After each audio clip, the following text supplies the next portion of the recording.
अस्सलाम वालेकुम। आज की वीडियो में हम शेयर करेंगे कि औरतें तरावीह कैसे पढ़ें, औरतों का तरावीह पढ़ने का तरीका क्या है। तो रमज़ान का महीना शुरू होने वाला है और हमें और आपको सभी को रोज़े रखने हैं, और रोज़े रखने के साथ साथ ईशा की नमाज़ के बाद हम सभी लोगों को, चाहे वो मर्द हो या ख़वातीन हो, 20 रकात तरावीह पढ़ना है। जिस तरह से तरावीह पढ़ना मर्दों के लिए सुन्नत मुअक्कदा है, उसी तरह ख़वातीन के लिए भी तरावीह पढ़ना सुन्नत मुअक्कदा है। और बहुत सी ख़वातीन ये भी सोचती हैं कि तरावीह पढ़ना सिर्फ़ मर्दों के लिए है, तो जितना ज़रूरी मर्दों के लिए है तरावीह पढ़ना, उतना ही ख़वातीन के लिए भी ज़रूरी है।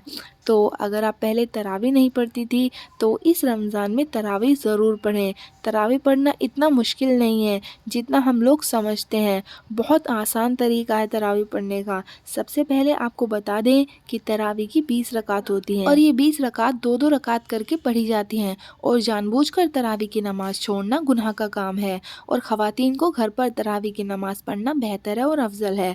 तो पहले ईशा की नमाज़ पढ़ लें, फिर तरावीह की 20 रकात पढ़नी है। 2-2 रकात करके ये 20 रकात पढ़नी है। और तरावीह की नमाज़ की नियत इस तरह से करें।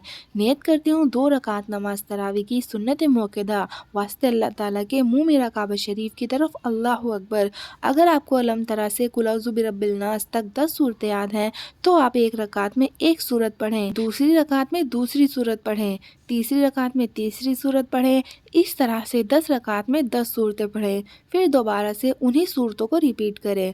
और अगर आपको 10 सूरतें याद नहीं हैं, तो जितनी सूरतें आपको याद हैं आप पढ़ सकते हो। जब हमारी 4 रकात हो जाती हैं, उसके बाद थोड़ी देर बैठते हैं। उस बैठने में हम चाहे तो तरावीह की दुआ पढ़ सकते हैं। तरावीह की दुआ कौन सी है, हमने इससे मुताल्लिक वीडियो बनाई हुई है, आप चाहे तो जाकर देख सकते हैं। अगर आपको तरावीह की दुआ नहीं पढ़नी है या आपको याद नहीं है, तो आप जो चाहें पढ़ सकते हैं। तो हर 4 रकात के बाद थोड़ी देर बैठना होता है, और 2-2 रकात करके आप तरावीह की 20 रकात कंप्लीट कर लें, फिर दुआ कर लें। तो ये हो गई हमारी तरावीह की नमाज कंप्लीट। रमज़ान में ऐसा सभी लोगों के साथ होता है कि थकान बहुत ज़्यादा हो जाती है, काम करने के बाद मन नहीं होता बिल्कुल उठने का।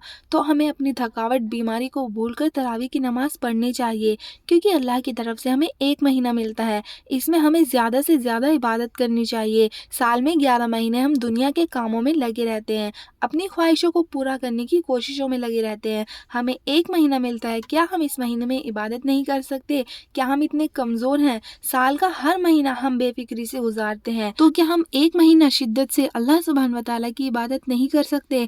ज़रा सोचो, जब हम थके हुए हों और आँखों में नींद भरी हुई हो, और फिर भी हम उठकर इबादतें करें, नमाज़ पढ़ें, कुरान पढ़ें, तो अल्लाह कितना खुश होगा। तो कोशिश करें ज़्यादा से ज़्यादा इस महीना इबादत करें। खानों पर ज़्यादा तवज्जो ना दें, बल्कि इबादत पर फोकस करें। रमज़ान का महीना इबादत का महीना है, तो तरावीह की नमाज को बिल्कुल भी मिस ना करें। ये सोचकर कि तरावीह तो सिर्फ मर्दों के लिए है, जितनी फजीलत तरावीह की मर्दों के लिए है, उतनी ही औरतों के लिए भी है। रमज़ान के महीने में अज्र ज़्यादा होता है, रहमतें बरसती हैं। जो लोग बीमार हैं या कुछ प्रॉब्लम है, तो बैठकर नमाज पढ़ सकते हैं। शरीयत में बहुत आसानी है, हम खुद ही मुश्किल बनाए बैठे हैं। तो जो लोग कभी भी तरावीह की नमाज नहीं पढ़ते, इस रमज़ान तरावीह की नमाज ज़रूर पढ़ें।